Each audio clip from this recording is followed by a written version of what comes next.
अस्सलाम वालेकुम dear student. आज की वीडियो में हम नाइन्थ क्लास के का जो पेपर हुआ है 13 अप्रैल 2026 को उसको सोल्व करने की कोशिश करते हैं। वीडियो में एंड तक जुड़े रहिए ताकि नेक्स्ट एग्ज़ाम में जो आपके फ्यूचर में एग्ज़ाम होंगे उनमें कोई गलती ना कर पाए। मैं कोशिश करूँगा कि लॉजिकली आपको बताऊँ कि कौन सा राइट ऑप्शन है और किस बेस पर। पहला जो एमसीक्यूज़ हमारे पास आज के पेपर में था वो he open the door. Correct specified of this sentence is Number 1 A. The door was opened by him. B. The door was being opened by him. C. The door is opened by him. D. The door has opened by him. अच्छा, पहले हम इस sentence को ज़रा इसको figure out कर लेते हैं, इसका एनालिसिस कर लेते हैं कि ये सेंटेंस किस टेंस का है। He open the door, open second form use हुई है वर्ब की, तो ये जो सेंटेंस है ये पास्ट इंडेफिनिट का है, पास्ट सिंपल का है। पास्ट सिंपल में हम अमूमी तौर पर वॉस वर्ब के साथ थर्ड फॉर्म ऑफ वर्ब लगाते हैं और फिर हम बाय के बाद सब्जेक्ट की ऑब्जेक्ट फॉर्म लगा देते हैं। ही होगा तो हिम होगा, दे होगा तो देम होगा। तो यहाँ पर जो राइट ऑप्शन है वो ऑप्शन नंबर ए है, the door was open by him. ठीक है, सेकंड एमसीक्यूज देखते हैं। I can not get the seat dash I was late. यहाँ पर जो सबॉर्डिनेट कंजंक्शन है वो कौन सी है? बिकॉज है। The correct synonym of idle is fresh, indolent, strong, weak. अच्छा, फ्रेश का मतलब ताज़ा होता है, स्ट्रॉन्ग का मतलब मजबूत होता है, वीक का मतलब कमज़ोर। तो जो हमारे पास आइडल कहते हैं लेथार्जिक को, लेजी पर्सन को। ठीक है, लेजीनेस को भी बोलते हैं। अक्सर आप क्लास में टीचर से सुनते होंगे डोंट सिट आइडल। तो आइडल का मतलब होता है इंडोलेंट। इंडोलेंट कहते हैं लेथार्जिक को, लेजी को। MCQ number 4, he can play dash flute, choose the correct article. हमने आर्टिकल यूज़ करना है। अच्छा, यहाँ फ्लूट जो है ये म्यूज़िकल इंस्ट्रूमेंट है और जितने भी म्यूज़िकल इंस्ट्रूमेंट होते हैं उनसे पहले हम आर्टिकल जो है वो दी यानी कि डेफिनेट आर्टिकल लगाते हैं, जैसे दी पियानो, दी हारमोनिका, दी फ्लूट। ठीक है, तो यहाँ पर जो राइट ऑप्शन है वो दी है, ऑप्शन नंबर सी। ठीक है, he can play the flute. ठीक है, तो ये आपने ये भी पॉइंट ध्यान में रखना है। Question number 5, her childish behaviour annoyed the teacher. Negative connotation of underline word is. ठीक है, स्वीट, कॉन्फिडेंट, इनोसेंट, इमेच्योर। ठीक है, देखें जो बच्चों जैसी हरकतें करते हैं तो उनको हम कहते हैं यार ये बच्चा ये मिच्योर है। तो यहाँ पर जो राइट ऑप्शन है वो इमेच्योर है। ठीक है, option number D right option है, immature. Question number 7, which of the following sentences illustrate the use of an adverb.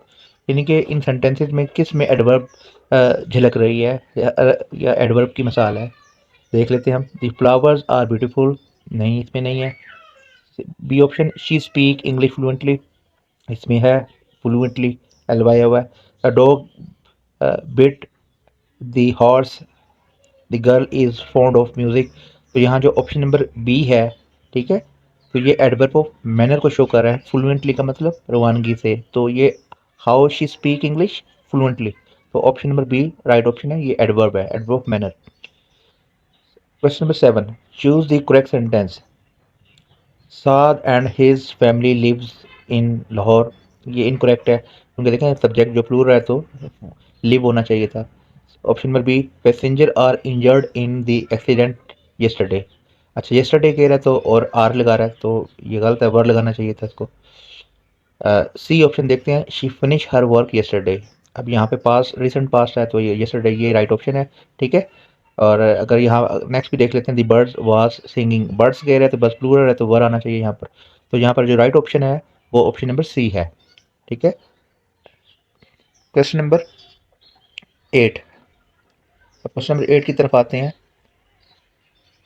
Choose the option illustrating the use of the present participle, यानी कि किन option में present participle की मिसाल है। अच्छा, present participle और जो जेरेंड होते हैं ये दोनों ही आईएनजी फॉर्म में होते हैं, लेकिन जेरेंड जो होता है ये नाउन के तौर पर एक्ट करता है, जबकि प्रेजेंट पार्टिसिपल वर्ब के तौर पर भी और एडजेक्टिव के तौर पर भी, यानी कि स्टेट ऑफ बीइंग के तौर पर भी शो करता है।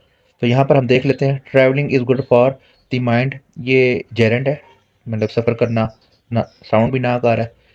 He agree to wait for a better time, इसमें आईएनजी फॉर्म है ही नहीं। इसी तरह ही ब्लू हिज विसल, नहीं ये भी नहीं है।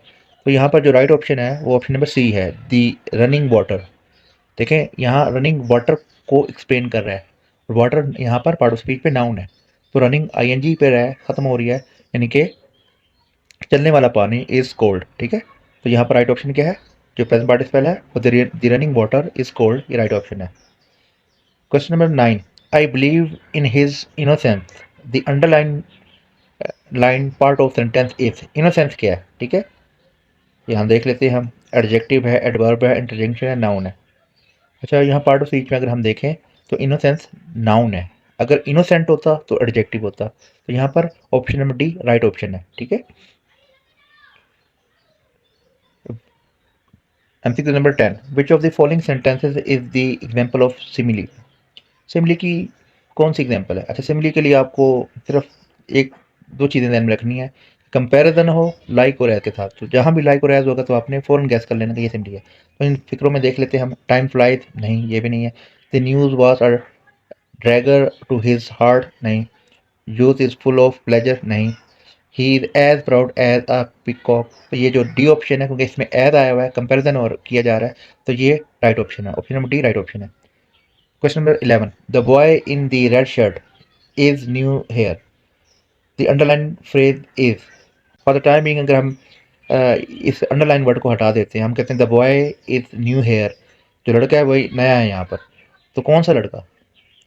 इन दी रेड शर्ट, जो कि सुर्ख शर्ट में, तो यहाँ पर इन दी रेड शर्ट ये बेसिकली डिस्क्राइब कर रही है बॉय को, और बॉय पार्ट ऑफ स्पीच में कॉमन नाउन है। ठीक है, तो ये यहाँ पर ये जो वर्ड है इन दी रेड शर्ट, ये एडजेक्टिव फ्रेज है। ठीक है, एडजेक्टिवल फ्रेज है, तो option number B right option है। Question number 12, he neither likes coffee nor tea, this sentence illustrate the use of, अच्छा, तो ध्यान में रखें कि नाइदर नॉर, वेदर और, या इसी तरह बट आल्सो, पेयर की सूरत में जो कंजंक्शन आती है ना, ठीक है, तो हम इनको बोलते हैं correlative. Question number 13, choose the option which illustrate the use of an abstract noun, option number C है वो राइट ऑप्शन है, वी ऑल लव ऑनेस्टी। ठीक है, तो यहाँ पर ऑनेस्टी ये एब्स्ट्रैक्ट नाउन है।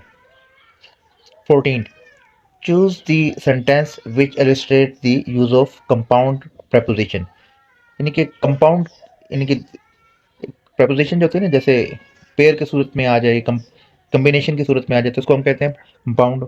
तो यहाँ पर ज़रा देख लेते हैं हम भी इसमें, तो यहाँ पर जो ऑप्शन नंबर ए है वो राइट ऑप्शन है, please park in front of the garage. ठीक है, तो यहाँ पर इन भी प्रपोजिशन है, फ्रंट भी प्रपोजिशन है, और ऑफ भी, तो ये क्या है, ये प्रपोजिशनल फ्रेज भी इसको बोलते हैं और कंपाउंड प्रपोजिशन भी बोलते हैं, तो ये राइट ऑप्शन है, option number A. Last MCQ देखते हैं, take care of your teeth, this sentence is interrogative, imperative, explanatory, negative.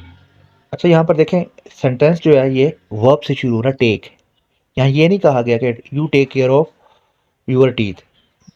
ये जो सेंटेंसेस एडवाइस के लिए, एडवाइस जिसमें दी जाती है, और जो वर्ब से शुरू हो रहे होते हैं, प्रोनाउन से शुरू नहीं होते या नाउन से शुरू नहीं होते, तो उनको हम कहते हैं इम्पेरेटिव सेंटेंस, उर्दू में हम हुक्मिया फ़िक्रा भी बोलते हैं इसको।